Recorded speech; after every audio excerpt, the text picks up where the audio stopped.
All right, I'm Interim Chief Rodney Bryant of the City of Atlanta Police Department.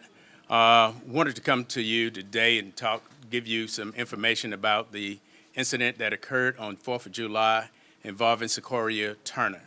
We thought that it was important that we get this information out to the community as soon as we possibly can so that we can get resolution on this case.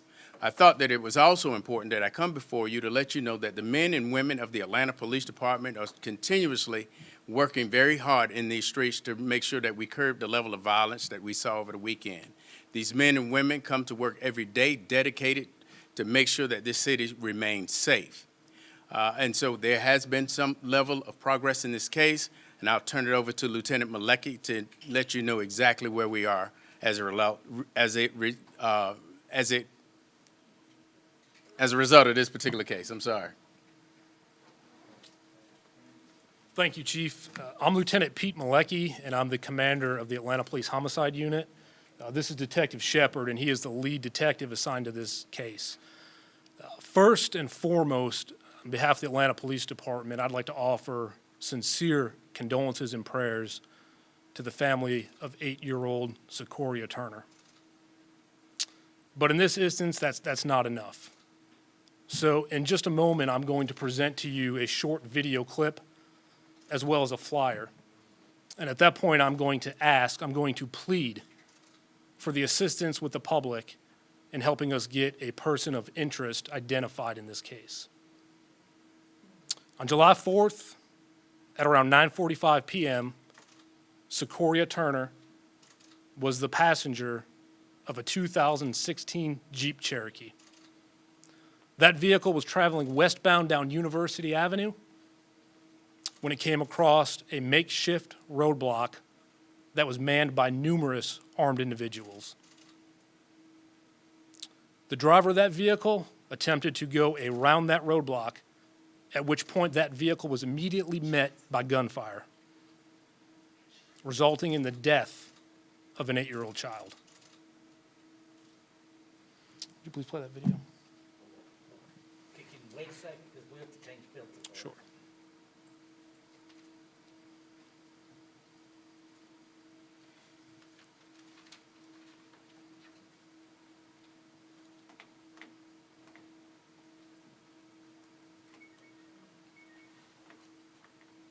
And we'll play it again for you momentarily.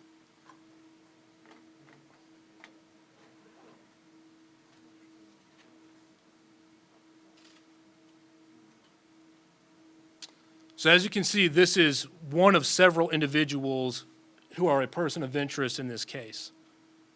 I'm confident that somebody knows the name of this male.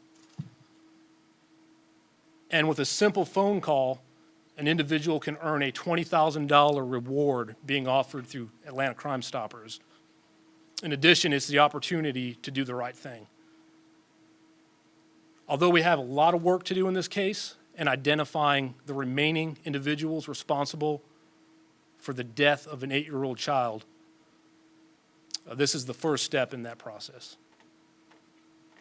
Are there any questions at this time? What kind of gun was that he had? So that is an AR-15, and of note, if anybody's watching this, that weapon is equipped with tan and colored furniture.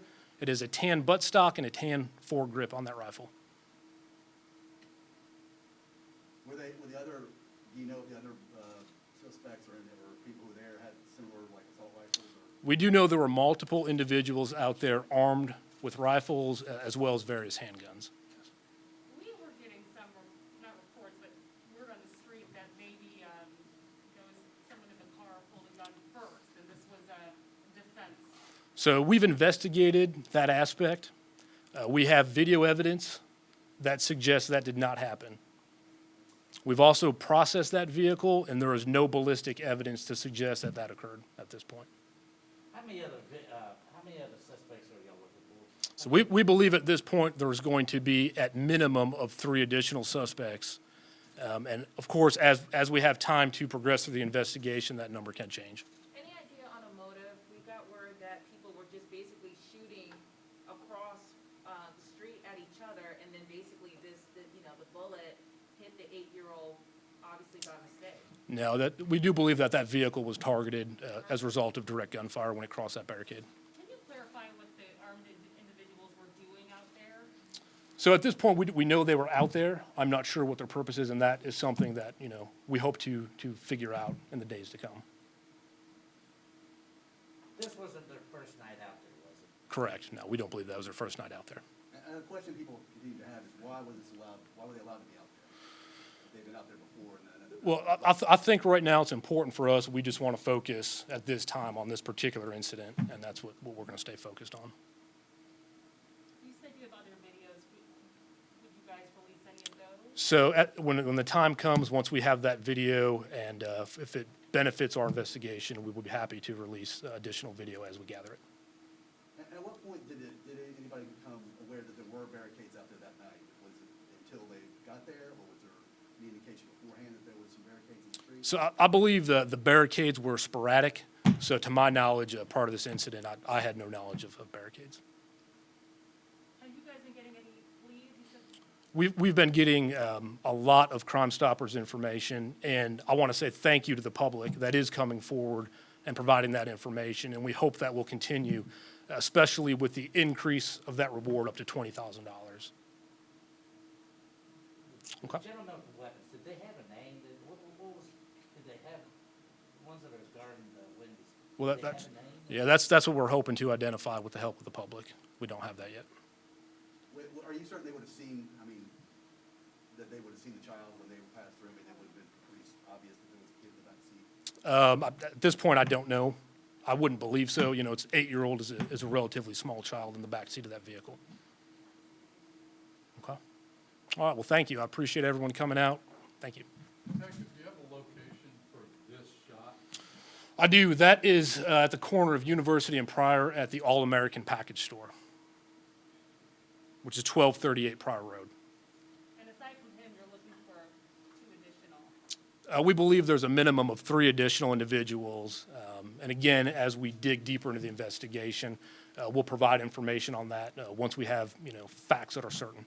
You said you processed the car. Can you tell us how many gunshots? I mean, what, So the vehicle sustained at least 8 defects to it. 8 or 18? At least 8, yeah. That's the parking lot you pulled in to turn around, right? Yeah, we're still working to determine exactly where the vehicle had turned around. So, Was the liquor store open at that time? no, it was not. Okay. All right, thank you.